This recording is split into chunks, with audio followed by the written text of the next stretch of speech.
Welcome to another episode of the Remy Podcast. This week I am here with Ruben, who is back, whoop, whoop. And Corey, who graces us with his presence. Special K, what up? Hello again. Hello. The audience did miss you, probably more than Ruben. I'm not a fan of this show. Like the biggest fan of the show. I'm amongst the three.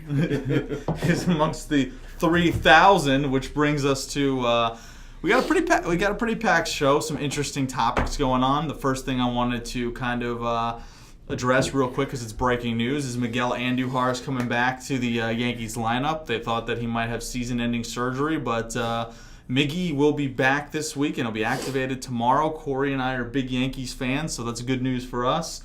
Andujar was the runner-up in the Rookie of the Year voting. He's close to 300 hitter. He's got power. Definitely helps the struggling injured Yankees. Probably leave him at DH for a bit, since Gio Urshela is a defensive wizard and having a little bit of a hot streak. I don't know if you'd agree with that, Corey. Yeah, I would say so, for sure. We got some people we can send down in Tyrell Estrada or Tyler Wade's utility guy, so he'll probably not be sent down. But, that kind of segues, while we're talking to the Yankees, to the big thing going on is CC Sabathia becomes the 17th pitcher in Major League Baseball history to reach 3,000 career strikeouts. He is only the third lefty in Major League Baseball history. He got his 3,000 strikeout against former teammate John Ryan Murphy, who was actually traded to the Twins for Aaron Hicks. Murphy also holds the distinction of being the last man ever to catch Mariano Rivera. So that's fun trivia for you. CC is a 6-time All-Star, Cy Young winner, 2009 World Series winner, ALCS MVP. It's a monumental achievement. So my question to you guys is, and I know Corey will probably have more to say since Yankee fan, but I'll start with you, Ruben. What do you think about CC hitting 3,000 career strikeouts? What do you think about his Hall of Fame chances, and just about the accomplishment in general? Well, I think they're generally probably good. It's he's an innings eater as well. I'm not actually super familiar with what his longevity is or his endurance is these days. You might want to shed some light. Is he a 6-inning pitcher? No, CC's a 4 or 5 inning pitcher. Yeah, at this rate. which is about standard for the league these days. But historically, he was an innings eater. He gives you a chance to win every 5th day on the mound. He is an icon in the respects of those of us who are maybe athletically inclined but not athletically looking. So he is a hero of many. He's a hero of many. And spoiler alert, and I won't give away anything directly, but I saw a joke today about finally, after years of working out, I'm in the shape Thor is in for Avengers Endgame. So that's what CC is. He's an inspiration. True story. The Russo brothers and Marvel did announce that Monday is the day where spoilers are lifted. You've had basically 2 weeks to go see the movie. Anyway, at this point, if you haven't seen it, you didn't give all that much of a damn. No, there's some people have lives and things that they got to do. But anyway, as much as I'd love to turn this into a Marvel Endgame podcast, Corey, how are you feeling about CC? What did you think of the achievement? You've been a lifelong Yankee fan, so you've seen him these past 10 years as well, and what he's done in the league beforehand. What are you kind of feeling about CC? Yeah, so I think it's a great accomplishment for sure. Like I said, it's a long time coming. I've been watching him over the years.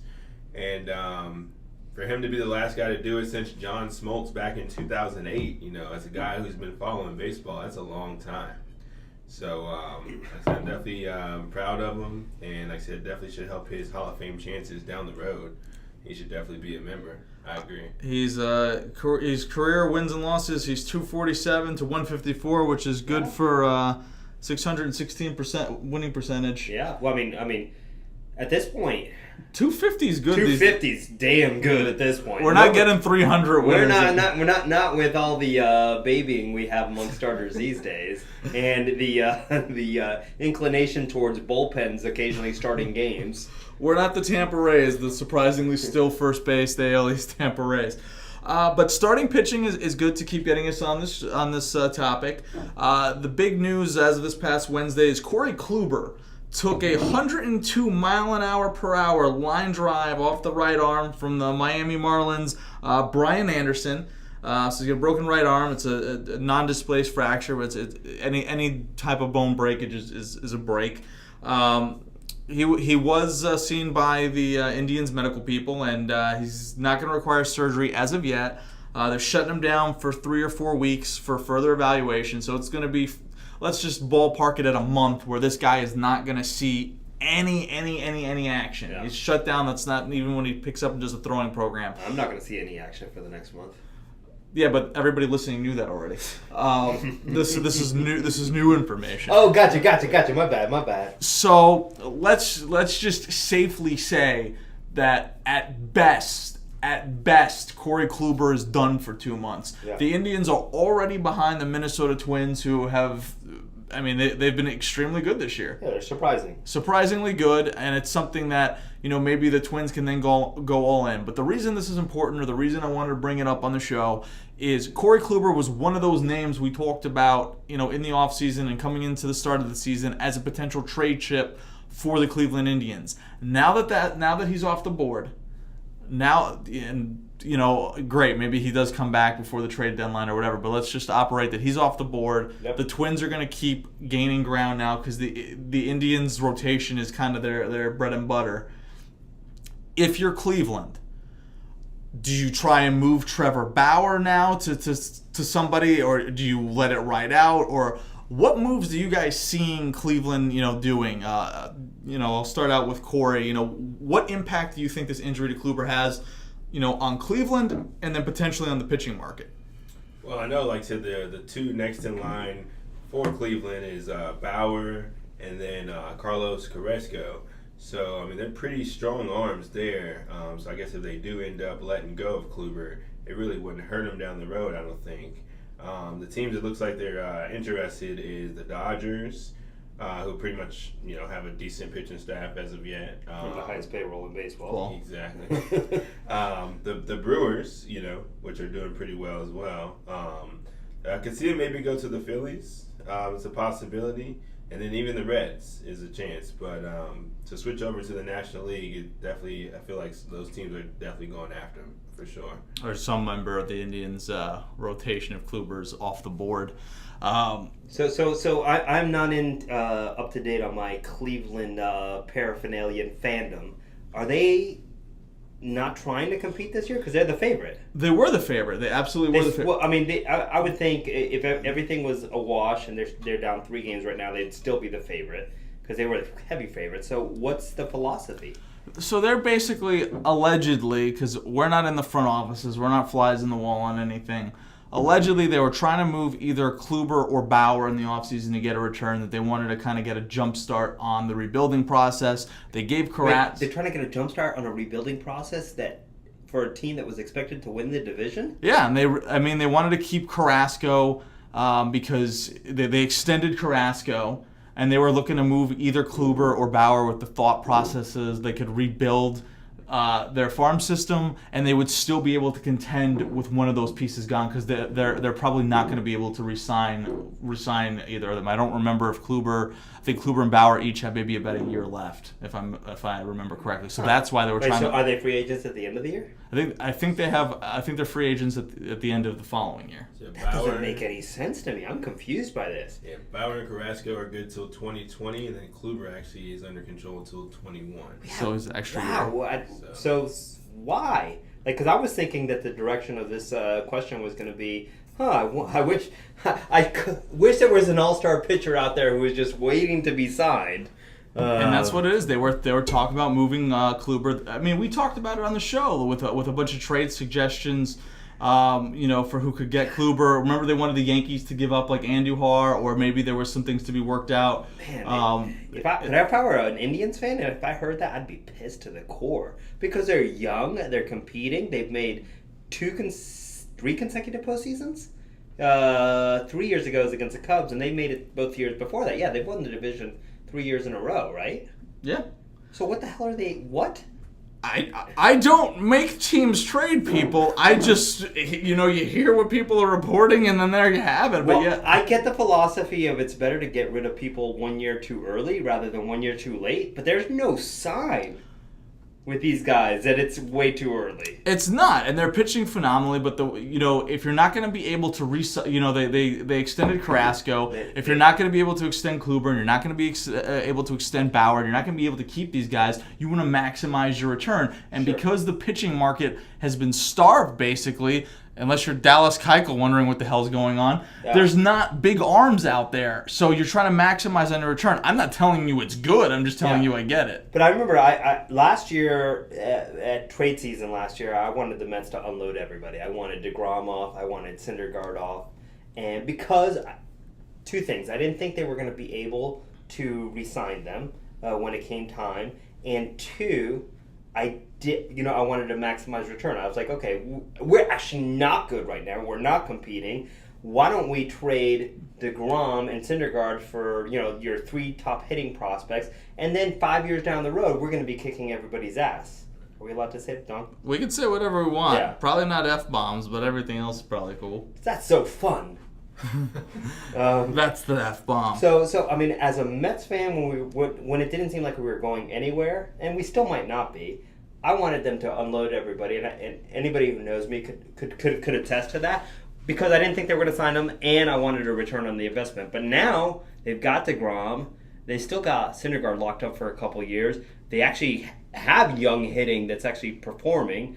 So if I was a Cleveland fan, my goodness, I'd be pissed. But if you're on the flip side of that, and let's say that maybe you back end into the playoffs, but you're still bounced in the first or second round. Or you can get some star prospects. Yeah. You could still probably contend next year unless the Twins decide that they want to just buy everybody, which not normally their philosophy. Yeah. Do you try and play that sort? Because, and it's not a great parallel because of where the money's at.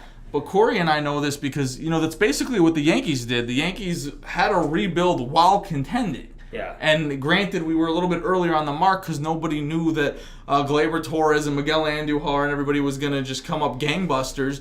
But, I mean, it could be kind of a similar situation where you're rebuilding, but you also expect to contend. I get that, but I would pose this question. Yeah. Would you give up a sure thing for a definite maybe? No, you should never, and I don't know how you feel about prospects, Corey, but I prefer, and I think the philosophy is you take the definite versus what you hope someone will be. Yes, definitely. I don't know if you remember, now I'm going back a couple years, but when the Yankees traded their top prospect, Austin Jackson, to the Detroit Tigers for Curtis Granderson. Do you remember this trade, Corey? Yeah.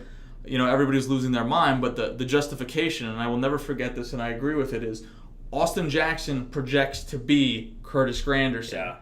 Why would you not take what you know is going to happen versus you? And he did. Austin Jackson had a good couple seasons in the league. I don't even know if he's still playing, so I apologize if Ajax is listening, which is probably not. But still, I don't blame them for trading a maybe for literally the product that they were hoping for. Unless it's Vladimir Guerrero Jr. I mean, or Fernando Tatis Jr. Yeah, who's actually hurt now. Yeah, he is hurt now. So, Yep. but yeah. Uh-huh. Must be tough living in San Diego, pulling in those. He's probably not making $1 million yet. Hundreds of thousands. He's making a healthy salary. He's probably making league minimum, right? So he's making half a mil. It's not as much as college basketball players on the take, but there you have it. So all right. So getting back on topic, roping everybody back in. I'll do a little round robin. I'll go Corey, Ruben. So we're going to do our take of buy or sell. So let's say Kluber's done. Let's say the Twins are running away with the division. And you can't get anything back for Kluber anymore. So Kluber's off the table. Okay. But you could still salvage something with Bauer. Do you trade Trevor Bauer? I say yes, get as much back as you possibly can. That seemed to be your plan anyway. You're still in a good shape to contend with what you potentially have. You hear things back and forth on Bauer being maybe a little bit of a head case or this or that. I've never seen teammates or anybody complain about the guy. So I say I'm selling Bauer. I'm not trying to hold on to something that doesn't make sense. Corey, how about you? Yeah, I can agree with that. I would definitely say let him go and kind of run with Bauer and your young talent that you have. With the letting Kluber go. And I think, like I said, we were talking about letting Bauer go because Kluber would be hurt. Kluber wouldn't be able to play. Let Bauer. Okay, so if you let Bauer go, then yeah, I mean, I think even though because you still got two, top people with Kluber and Carrasco, so you still have two top dogs, and you still have your young talent come in as well to compete, down the road. So I think it should be, they'll be fine if they let one of the two aces go. And Rubes, I know we kind of got this in your diatribe, but surprisingly, no, I'm going to let him go. No, I'm keeping him. He's 28 years old. He's under contract for 2 years. You've got a team that's won 3 consecutive divisions. Fandom roots for winners, absolutely. It doesn't matter where they come from. They'll choose a winner over a loser. But if they have their choice of splitting off the winner, whether it was something that was homegrown or something that was mercenarily developed over time, they want the homegrown talent. Keep the guys that you've had, that you're invested in, unless he's a total a-hole, which I don't know. Go for it. He's 28 years old, 2 more years under contract. Let's go. Let's go. Yeah. One thing I wanted to mention as well, and I'm bringing it up as we speak because I had left it off the docket, so I am springing this on you, and I just want to see your reactions anyway. And I'm pulling this up from Yahoo Sports, but as we talk about fandom and who's going to games and supporting teams, this year MLB attendance is down, and I know that's something we normally hear anyway, but it's been staggeringly so. Like last Wednesday when the White Sox and Orioles were playing a doubleheader, there was absolutely no one to actually watch it. Just for anybody who can't see what happened in the studio, Jeremy was holding up his hook 'em horn sign, and I thought he was honestly going to say there was 2 people in paid attendance. I honestly thought you were about to say that. No. The Royals' attendance is down, which is weird because they're a recent World Series winner. The Rays' attendance is down, which is normal, but they are the best record in the American League right now. The Blue Jays' attendance is hit a 33% decrease. The Marlins' attendance is down, which I don't know that shocks anybody. The Twins' attendance is down, which is weird because they've been running roughshod in the AL Central, and the San Francisco Giants have also been one of the biggest to lose attendance, and the Giants have been perennial winners. Yeah. The flip side of that, the Phillies' attendance is up. I mean, they signed all the big names and things. With Harper getting Realmuto, trading for Segura. So my question to you guys is, and we'll kind of round robin, and I'll start off again. Does this surprise you? I mean, to me, no, because a lot of these teams listed, and I know there's some outliers with maybe the Rays are an outlier, but the Rays stadium is in a garbage location for who would actually want to travel to it. The Twins, I think, are an aberration, but maybe if they keep winning, that will draw the fans back because people obviously like to see winners. But let's be fair about the Twins. They have an outdoor stadium now, and it's still damn cold in Minnesota. But the actual weather patterns for most of these stadiums, it's been decent weather. It's been better weather than what it was at this time last year, so that actually is taken into account.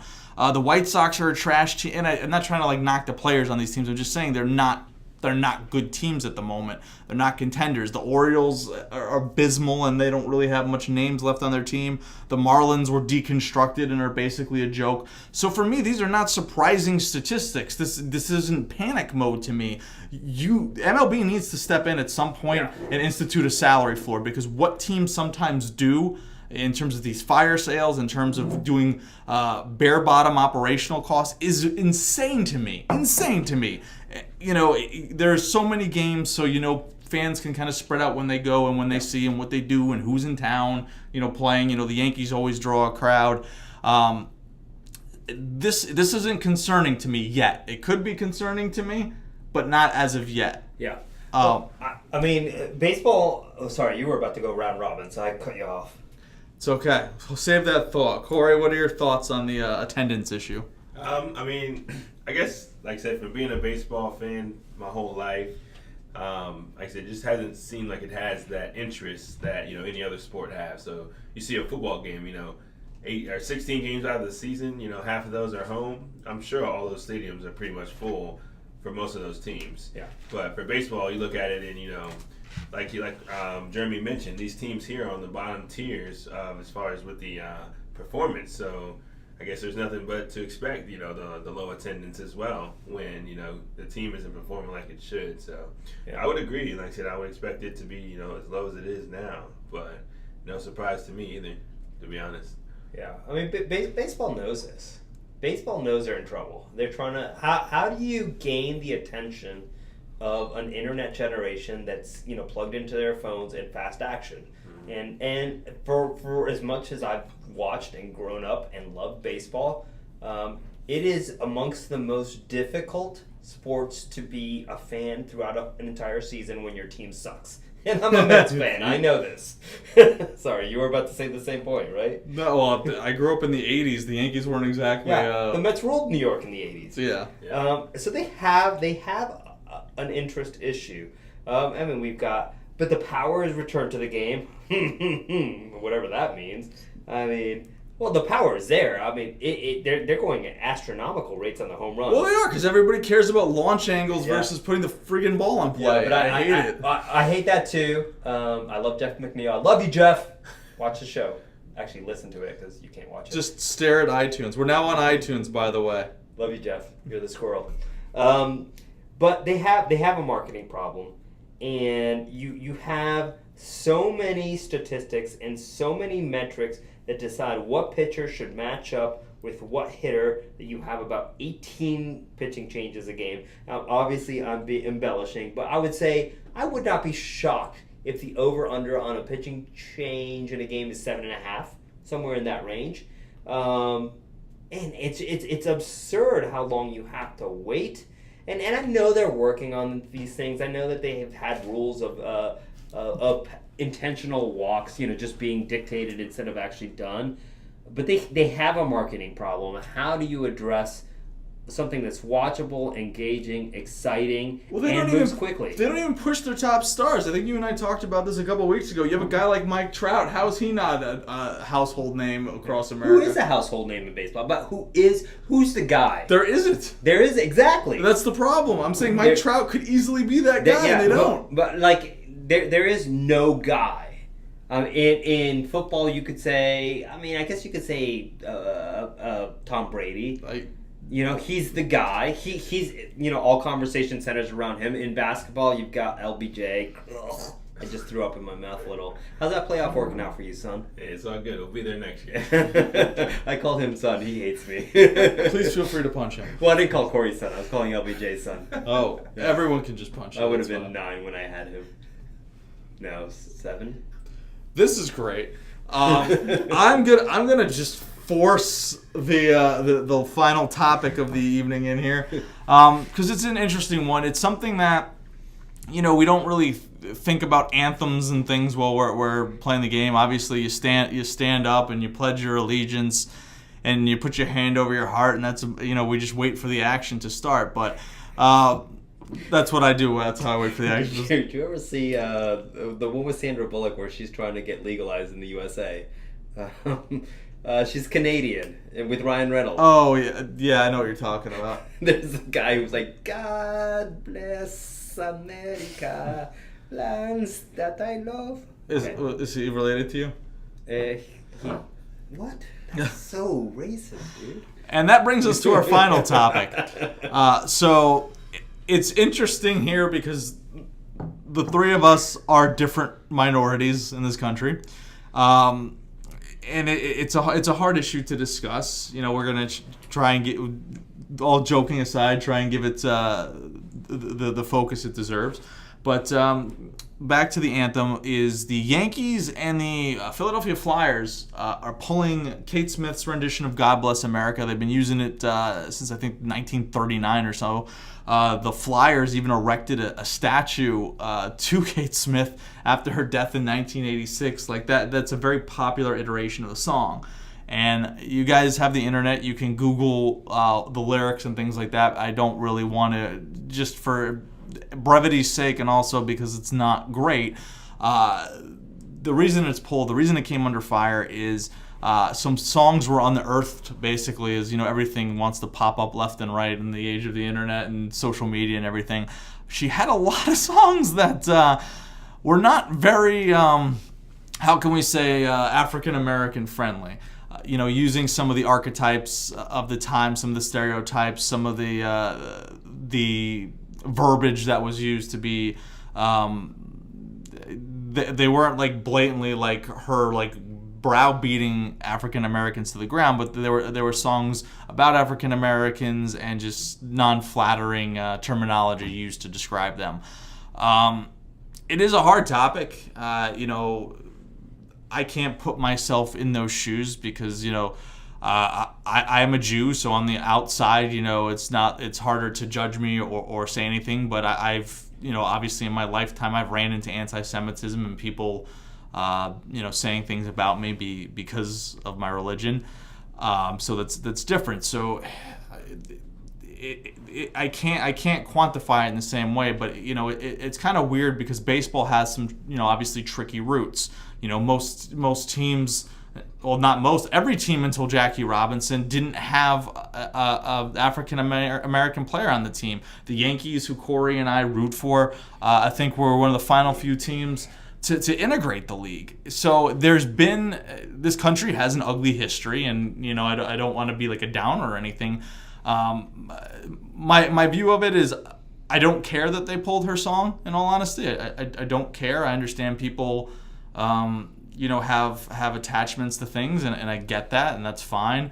But that's their choice. Am I going to demonize and bash Kate Smith? I think it's hard to, because obviously when she grew up and how she was performing, those backwards ideologies were prevalent in this country, and we try and learn from those things, and obviously by and large I would hope most of us have, but it's not something I'm willing to get worked up on. I understand both sides of the coin, and I'm really not trying to play both sides, so to speak, but that's kind of how I feel. She is a product of the era she was in, but the teams do reserve the right to not want to be associated with anything that brings that imagery to mind. I hate to put the spotlight, but the only one I think that can say how they feel about it, because it's a direct representation of their past, is Corey. You're a wonderful African American man. How do you feel about the situation? You coming from it from that actual perspective. Yeah, I mean, it kind of relates to the Colin Kaepernick kind of issue in a way where I guess the Yankees are trying to take it to a point where they're not trying to get recognized for having that, I guess, racial kind of indication with their song. So I guess in their aspect, they're trying to just remove it in that sense. But as an African American, I honestly don't find it, degrading or detrimental, if you want to say. And I guess being that I'm a more modern individual as opposed to, the 1930s and 1940s, where I know race was a big thing back then. But nowadays, I know race is still out there, but I don't think things like this should have any hindrance on the culture and how society looks at it. So I mean, I think it's a good thing that the Yankees are removing the song, but personally, I don't find any type of degradation or any type of discrimination in my sense. And Rube's last and always least. I mean, I don't have too many things to add on this. The two things that strike me, I think about it from a decision point of view. Like, somebody found out about this, right? Yeah. Because she died in, you said, in 86? Yes. Mm-hmm. Okay, so she's been dead 33 years now. Yeah. So somebody somehow finally pulled it together, and it got to some sort of management's head. So I can only imagine that the decision was twofold. A, do we make an example of this and say that this is no longer tolerated in modern day society, which is a good thing? Yeah, and we all agree with that. Which is a great thing. Yeah. Or, do you, because it's a song, right? Yeah. Or do you just let it be? Like, it's an interesting dichotomy, because it's a person who's dead for 33 years. It would be different if it was somebody performing it, like Jeremy performs. Jeremy had said all these things, and he performs this on a constant basis. But this person's been dead, so I get it. I get it that like it's a good thing to say, hey, in case you effers didn't know, racism sucks. It sucked then, but it really sucks now, and we're not going to tolerate it. That's a good thing. But yeah, it's really strange. It's a weird topic, and we don't do too much deep conversations. You know, we're just talking mindlessly about trades and player performances. But you know, this permeates into everyday life. You know, it was just recently Jackie Robinson Day in Major League Baseball. Yeah. It's tough because, you know, you want to move past racism. You want everybody treated as equals, and we should be. We're all people. We're all human beings. But I don't necessarily think, and I hope I don't sound like a moron when I say this because I know what I mean, but always you are speaking. I am talking, yeah. I don't think it's necessarily a great idea to always try and ignore things that happen because you want to learn from them. She is a product of the time period she lived in. I try to look into it. I couldn't find any accounts of her being abusive towards African Americans or doing anything in her personal life. The songs she was singing absolutely suck. Maybe in terms of content and lyric. But you know, probably had mass appeal back then for our target audience, and it's just, is it an empty gesture at that point? You know, this person's been dead for 33 years. The only credence you're giving to her is "God Bless America," and in all honesty, I knew the name Kate Smith because they'd always say, now, you know, Kate Smith's rendition of "God Bless America." But I gave, you know, two craps about Kate Smith. I didn't care about Kate Smith. I didn't look into her past or her discography or anything or however. Like, is it an overblown thing, I guess, is kind of how I want to end this on. And I honestly don't know. I don't know the answer. I don't know how I would feel if, like, it came out and she had a bunch of, like, anti-Semitic songs. Like, I don't know how I, as a Jew, would feel in that situation. So it's just a weird topic. I don't know. Do you get so the final thoughts, so to speak, is do you think it ends up just being kind of like an overblown thing, or do you think that you know, it is overall for the best? And maybe for me, maybe it is honestly, you know, at that point in time, maybe it is for the best to just you know, try and push away. I don't know. I hadn't heard the issue until you brought it up. So I mean, is it being blown up in the media? I wouldn't say blown up, but it's been mentioned a good couple times. If you Google it, there's like a ton of articles written about it. People are responding to it with op-eds. You know, the usual fare. Some people are like, "Oh, how can you take this away?" Or like there was a fan letter written to the Yankees, like, you know, kind of like I brought up, you know, you guys didn't even have a black player, I think, till 1955 or something. So like, who are you? You know, Gosh, like, I hate that stuff. Like I hate arguments that don't address the issue. They just go on a parallel. That's the worst argument in the history. Like, you know, like, I think LeBron James sucks. Well, you know, did you play basketball? That's not what yeah, whatever. He doesn't want to go down that ladder. I did. Corey, we'll give you the final thought on the matter. Yeah, I mean, I think it might just be a little bit, you know, kind of, I guess, blown out of proportion, if you want to say. I did a little research, and I noticed that she did produce a song. The name of it was Someone Had to Pick the Cotton. No, sorry. The name. Yeah, that's it. That's it. It's a good choice. So I guess from these lyrics, then she had another one titled Pickney Heaven that addressed colored people. So she was talking about in that song she's talking about there'd be like watermelons when you got Who brought this to attention? So this was an article I read on the internet. No, not that. Who brought the whole issue to attention? It was just something that was unreleased. I don't honestly. The one thing in the articles I read was it just like came unearthed. I don't know if it was a team official or somebody just. I don't know. All right, Corey, my bad. Go ahead. Yeah, they're good. But the only thing I'm saying is that for it to be such an iconic song and for it to be played in multiple arenas, and I'm sure sports events is not the only place where it's played, but and then like I said, for them to kind of do it, I think that maybe the Yankees as an iconic, you know, premier dynasty that they're trying to set a example to say, hey, if this team does it, then maybe some other teams will do it, and then as a whole, it might kind of take itself together. It seeps into the collective consciousness. Yeah, exactly. So we thank you guys for being reflective with us and speaking to the larger cultural conscious as a whole. Next week, everybody in this room will be playing a softball game, so the show will be on hiatus a week. If you have any comments or anything, feel free to let us know on facebook.com/TR podcast. So it's TRP and then podcast being part of that word. So TRPODCAST. Other than that, we thank you guys for any feedback you give, for listening to the show. We are now on iTunes. I will put that link on the Facebook page so you can follow the show on there if that's your preferred methodology for podcast acquisition. And until next time, always be a fan.